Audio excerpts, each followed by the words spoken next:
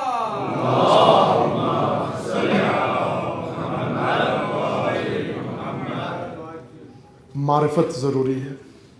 امیر المومنین کے فضائل اس قدر عظیم ہیں، امام خمینی فرماتے ہیں بشر کے ادراک سے باہر ہیں امیر المومنین کے فضائل کا ادراک. حق کے معرفت فضائل علی یہ ہے کہ انسان اپنی عاجزی کا اظہار کر دے کہ ہم امیر المومنین کے فضائل نہیں سمجھ سکتے، اور یہ حقیقت محض ہے جو حقیقتاً فضائل امیر المومنین ہے. امیر المومنین کا معیار ہے. اگر آپ تعریف کرو گے امیر المومنین اس تعریف کو بھی غربال میں ڈال رہے ہیں، تول رہے ہیں، فلٹر میں ڈال کر دیکھ رہے ہیں. فرمایا انا دون ما تقول، جو تو کہہ رہا ہے میں وہ نہیں ہوں، اور جو تیرے دل میں ہے میں وہ بھی نہیں ہوں. بعض لوگ ہیں یہ مہارت ہے ان کے اندر کہ ان کے دل میں بغض ہوتا ہے، زبان پہ آ کر تعریف کرتے ہیں. آپ کے سامنے آئیں گے، آ کر بیٹھ کر آپ کی بڑی تعریفیں کریں گے، ماشاءاللہ جی آپ کے کیا کہنے. دل کے اندر نفرت ہے، بغض ہے. بعض آئیں گے آ کر کسی بیمار کے پاس آ کر کے اللہ آپ کو صحت دے، توفیق دے، دل میں کہتا ہے کہ ابھی اسرائیل آئے اور تیرا کام تمام کرے، تیرے ہاتھوں تنگ ہو. دل میں آرزو رکھتا ہے یہ مر جائے اور زبان سے کہہ رہا ہے کہ اللہ تجھے صحت دے. یہ نفاق ہے، یہ منافقت ہے. کسی کا کاروبار دیکھتا ہے، حسود منافق بھی ہوتا ہے، حسد کرنے والا. اگر دیکھ رہا ہے کسی کو اللہ نے نعمتیں دی ہیں، مال و دولت دیا ہے، اگر درست طریقے سے آیا ہے، حلال کے طریقے سے آیا ہے، دیکھے گا، سامنے کرے گا، اللہ تعالیٰ اور عزت دے، اللہ اور مال دے، اور دل میں یہ خیال کر رہے کہ آج ہی آگ لگے اور سارا ڈوب جائے. یہ منافق ہے. جو دل میں مومن کی برائی رکھتا ہے اور زبان پر مومن کی اچھائی بیان کر رہا ہے. حسد انسان کو منافق بنا دیتا ہے. یہ رویے عام ہو گئے، معمول ہو گئے. گزشتہ ماہ رمضان میں توفیق الہی سے گفتگو کی تھی اور اس کا موضوع یہی تھا، منافق و نفاق از نظر قرآن. اس میں اشارہ کیا تھا کہ منافقت عام رویہ بن گیا ہے. قرآن نے 3 کیٹیگری بیان کی ہیں منافقت کی. ایک انفرادی منافقت، انڈیویجول منافقت، ایک اجتماعی رویہ منافقت کا، اور ایک حزبی منافقت. تینوں منافقوں کا قرآن میں ذکر ہے. حزبی منافقت یہ ہے کہ منافق سب مل کر ایک گروہ بنا لیں، گروہی منافقت.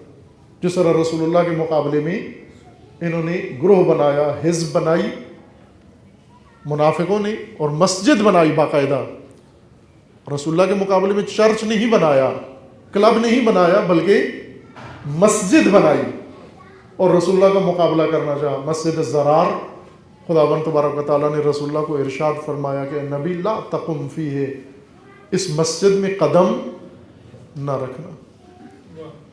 اور انہوں نے یہ منصوبہ بنایا تھا کہ اس مسجد کا افتتاح رسول اللہ کے ہاتھ سے کریں تاکہ مہر بھی لگ جائے اس مسجد کے اوپر. مدینہ کے اندر بنائی.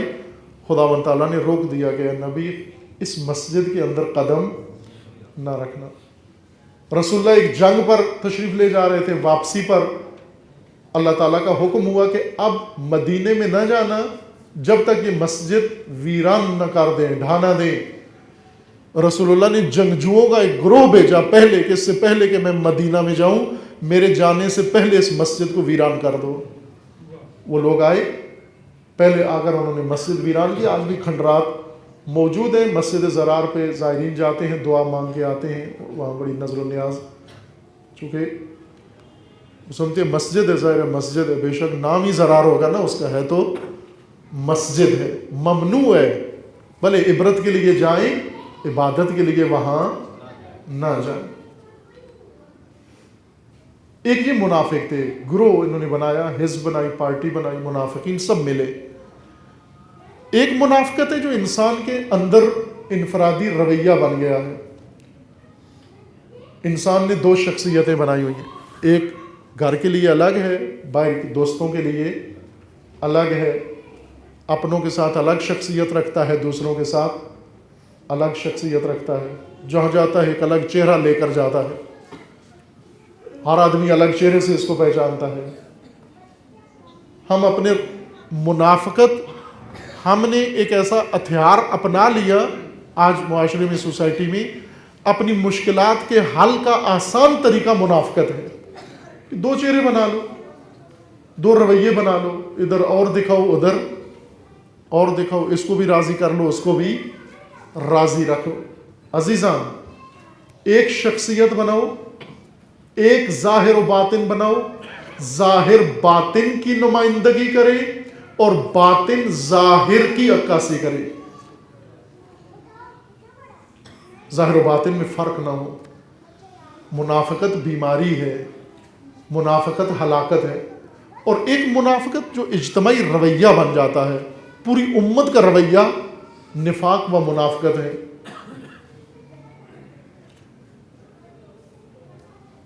ہر چیز پھر منافقت کے ہاتھ میں آ جاتی ہے. دو چہرہ لوگ، سیاستدان دو چہرہ.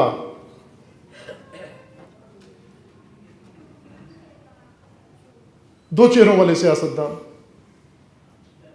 ان کا ایک اصلی چہرہ ہے پردے کے پیچھے، اور ایک ان کا میڈیا پہ چہرہ ہے، ایک ان کا لوگوں کے سامنے چہرہ ہے، ایک ان کا میدان سیاست میں ایک چہرہ ہے. یہ منافقت ہے.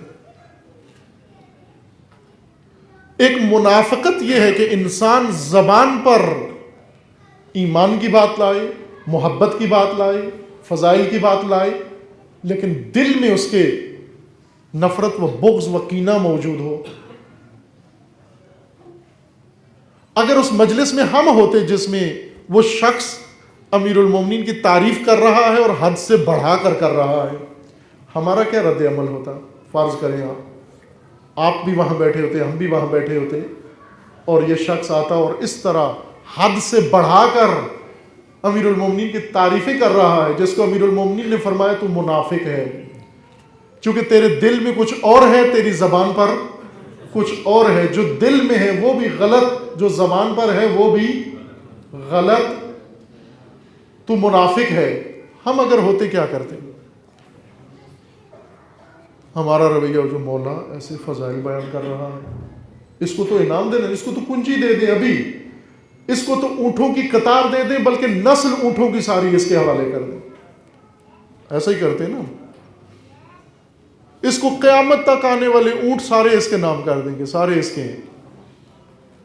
ہم تو یہ تجویز دیتے، لیکن امیر المومنین فرماتے ہیں نا، میں غربال سے اس کی تعریف، اس کی ثنا، اس کے فضائل کو میں غربال سے گزاروں گا، ان غربال سے یہ تعریف نہیں گزرتی. یہ عام فضائل کا حصہ بن گیا ہے نصیریت. اس کو فضائل کے طور پر پیش کیا جاتا ہے، یہ تشیع کے طور پر پیش کیا جاتا ہے نصیریت کو.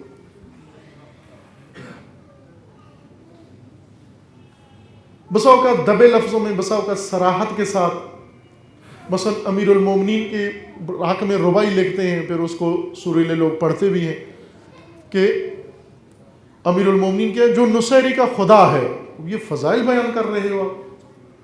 اگر امیر المومنین کے جملہ تیری زبان سے سنے، یہیں پر سزا دیں گے تجھے. مومن ہیں جو خوش ہو رہے ہیں، علی خوش، جو علی کو خدا کہے، نقل قول بھی کرے، اگرچہ نصیری کی زبان سے کرے، امیر المومنین کے نزدیک مستحق سزا ہے. یہ فضائل ہیں امیر المومنین کے کہ علی وہ ہے جو نصیری کا خدا ہے. یہ فضائل نہیں ہے، جہالت ہے.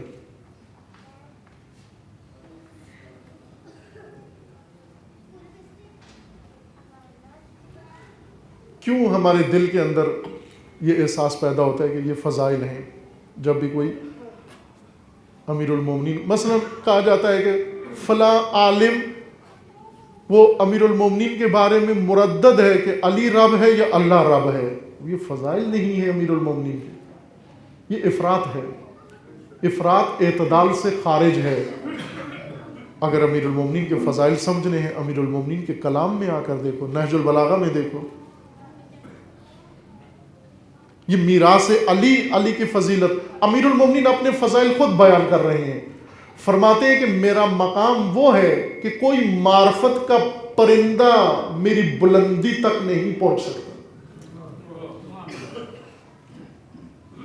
بلند پرواز کرنے والا معرفت کا پرندہ میری بلندی تک نہیں پہنچ سکتا.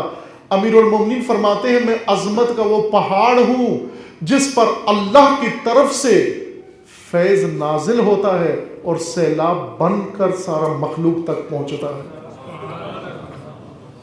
یہ فضائل ہیں جو امیر المومنین خود اپنے بیان فرما رہے ہیں. امیر المومنین نے فرمایا تھا کہ غدن ترون مقامی، اے لوگو تم آج مجھے نہیں پہچان سکے، کل تمہیں میرا مقام سمجھ میں آ جائے گا. عزیز من، ہرگز کسی جاہل سے مت پوچھو علی کیا ہے. کسی جاہل کی بات پہ راضی نہ ہو جائے کہ وہ فضائل علی بیان کرے. جاہل کو علی علیہ السلام نے خود فرما دیا تو منافق ہے. تیری زبان پر جو کچھ جاری ہے یہ درست نہیں. اس وقت غلوف، افراط، تشیع بن کر پاکستان میں متعارف ہو رہا ہے، پذیرائی مل رہی ہے اس کو، اور اس کو لوگ عبادت سمجھ کر کہ یہ عبادت کر رہے ہیں. یہ نہیں ہے تشیع. اصل تشیع پیروی امیر المومنین، مکتب امیر المومنین، خطبہ امیر المومنین، تعلیمات امیر المومنین، سیرت امیر المومنین تشیع ہے جس کے تعارف کی ضرورت ہے. اور وہ میراث عرض کیا کہ دشمنوں کے تعصب اور اپنوں کی غفلت کا شکار ہو رہی ہے، اس کو احیاء کریں، اہتمام کریں. مومنین صاحبان توفیق اپنے گھروں میں بچوں اور مجالس کی زینت بنائیں، حفظ کریں خطبات نہج البلاغہ تاکہ یہ حقائق دنیا تک پہنچے. افراط و تفریط کے بجائے آپ کو امام عدل سے دین کی معرفت نصیب ہو جائے. آپ خود امیر المومنین سے دین سیکھو، خطبہ علی سے دین سیکھو، نہ کسی خطیب کی زبانی، نہ کسی عالم کی زبانی، نہ کسی اور کی زبانی. آخری جملہ آپ کی خدمت میں تائید کے طور پر یہ عرض کروں گے، کچھ عرصہ پہلے رہبر معظم نے ایک خط لکھا یورپی جوانوں کو. یہ جب پیرس میں گستاخی کی گئی، توہین کی گئی مقدسات دین کی، رسول اللہ کی بارگاہ میں، ایک میگزین نے، اور اس کے بعد جو واقعات ہوئے، 40 ممالک کے سربراہان جمع ہوئے اور اس توہین کی تائید کی انہوں نے. اس کے بعد رہبر معظم نے یورپی جوانوں کے نام خط لکھا، اور اس خط میں 2 باتیں لکھی. ایک آپ کو سنا رہا ہوں، دوسری پہلے بیان کی ہے کسی اور مجلس میں.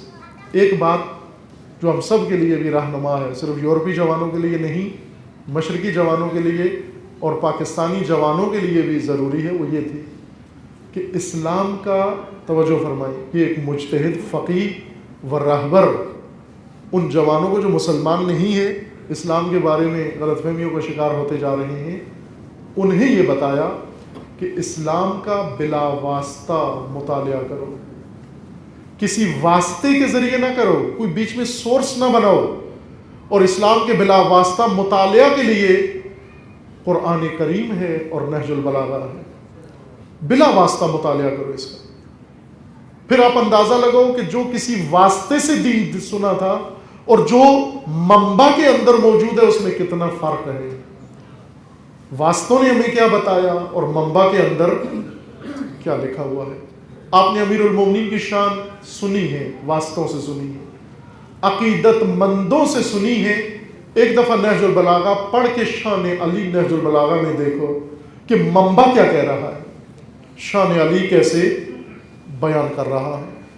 یہ ایام جو آج سے شروع ہے، ظاہراً جمادی الثانی کا چاند نظر آ گیا ہے، پہلی شب ہے آج، اور یہ ایام فاطمی ہیں. 3 جمادی الثانی بی بی کی شہادت کا دن ہے، اور 20 جمادی الثانی بی بی کی ولادت کا دن ہے، اور یہ ماہ فاطمی ہے. ایک خطبہ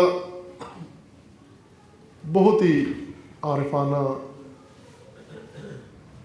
بی بی کا، جو خمسہ مجالس میں انشاءاللہ موضوع بحث ہوگا. کچھ حصہ اس کا سابقہ سال بیان ہوا، کچھ حصہ اللہ تعالیٰ نے توفیق دی انشاءاللہ کل سے خمسہ مجالس فاطمیہ میں عنوان ہوگا. اس خطبہ کے بارے میں علماء و فقہاء و بزرگان بیان فرماتے ہیں جو فصاحت کے اعلیٰ ترین مقام پر فائز اور معرفت کا عظیم خزانہ ہے. اس خطبہ کے بارے میں توجہ فرمائیں. خلیفہ دوم کا بیان، چونکہ جس موقع پر بی بی نے یہ خطبہ بیان کیا مسجد النبی میں بیان کیا، ذکر فرمایا. سننے والوں میں خلیفہ دوم ہی تھے جو بعد میں خلیفہ بنے. ان کا تبصرہ اس خطبے کے بارے میں یہ تھا کہ ایسے لگتا ہے کہ شب بھر علی نے جاگ کر زہرا کو خطبہ سکھایا ہے اور یہ خطبہ سیدہ نے آ کر مسجد میں بیان کیا ہے. چونکہ یہ لب و لہجہ اور یہ انداز انہوں نے سنا ہوا تھا کہ یہ انداز امیر المومنین کا ہے، لیکن ایسے نہیں تھا کہ امیر المومنین نے شب بھر بی بی کو بٹھا کر خطبہ سنایا ہونا، بلکہ زہرا و علی کے علم کا منبع ایک ہی تھا، ایک منبع سے یہ علم آیا تھا، اس لیے مماثلت تھی. اس لیے زہرا کف علی ہے و علی کف زہرا ہے. وہ کف ان دو خطبوں میں، اگر آپ نہج البلاغہ کا خطبہ پڑھیں اور بی بی کا خطبہ پڑھیں پھر اندازہ ہوتا ہے کہ جو رسول اللہ نے فرمایا تھا کہ علی کے علاوہ زہرا کا کوئی کف نہیں ہے، اس سے مراد کیا تھی. ایک خطبہ بی بی نے انصار کی خواتین کے سامنے بیان فرمایا، جس سے مدینے کے اندر ایک کوہرام برپا ہوا، اور وہ خطبہ سن کر انصار کی عورتوں نے اپنے مردوں سے بیزاری کا و براءت کا اعلان کیا، نفرین کی اپنے مردوں پر کہ تم نے زہرا کا دل دکھایا ہے.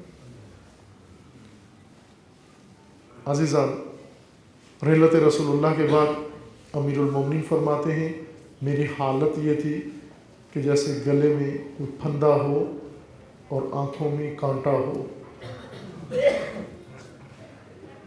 کیونکہ میری میراث لٹ رہی تھی اور میں آنکھوں سے دیکھ رہا تھا اور کوئی مدد کرنے والا موجود نہیں تھا.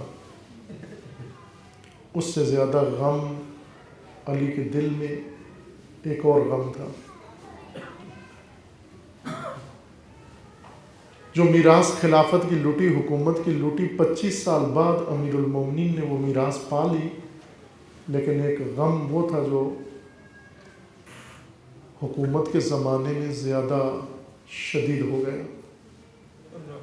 امیر المومنین مسجد کوفہ میں تشریف لائے اور دیکھا کچھ لوگ مسجد کے اندر اکٹھے ہیں، باتیں کر رہے ہیں اور رو رہے ہیں. امیر المومنین نے ان سے پوچھا اے مردو کس بات پہ رو رہے ہو؟ انہوں نے جواب دیا، اپنے غم بتائے، نقصان پہ رو رہے ہیں، بچوں کی موت پہ رو رہے ہیں، عزیزوں کے فراق پہ رو رہے ہیں. امیر المومنین نے سن کر فرمایا یہ مردوں کے غم نہیں ہیں، مرد ان پر نہیں روتے. پوچھنے لگے مولا مردوں کو کس غم پہ رونا چاہیے؟ امیر المومنین کے آنسو نکل آئے. سیدہ کی شہادت کے 25 سال بعد اس غم نے علی کو رلا دیا اور روتے ہوئے فرمایا اس غم پر مرد کو رونا چاہیے جو علی کے سینے میں موجود ہے. پوچھنے لگے وہ کون سا غم ہے؟ اس وقت امیر المومنین نے چند اشارے فرمائے اور وہ اشارے تھے کہ وہ غم یہ ہے کہ مرد اسد اللہ شیر خدا اس کے سامنے آ کر حرمت رسول کی بے ادبی کرے، گستاخی کرے، پائمال کرے اور وہ آنکھوں سے دیکھ رہا ہو اور اس حالت میں ہو کہ کچھ کر بھی نہ سکتا ہو، یہ غم مرد کے سینے کو پھاڑ دیتا ہے، جگر کو کاٹ دیتا ہے. کون کس کے غم میں اس وقت مبتلا تھا؟ سخت ہے یہ فیصلہ کرنا. جناب سیدہ جب مسجد میں تشریف لے گئی، جا کر خطبہ دیا، راویوں نے لکھا ہے خطبہ دینے سے پہلے بی بی پردے کے پیچھے جا کر بیٹھی، دو زانو ہو کر، اور روئی، شدت کے ساتھ روئی. مسجد میں اس قدر شدت کے ساتھ روئی، مسجد میں موجود ہر فرد رونے لگا، حتیٰ وہ لوگ جن سے ناراض ہو کر بی بی خطبہ دے رہی تھی وہ بھی بی بی کا خطبہ سن کر رو پڑے.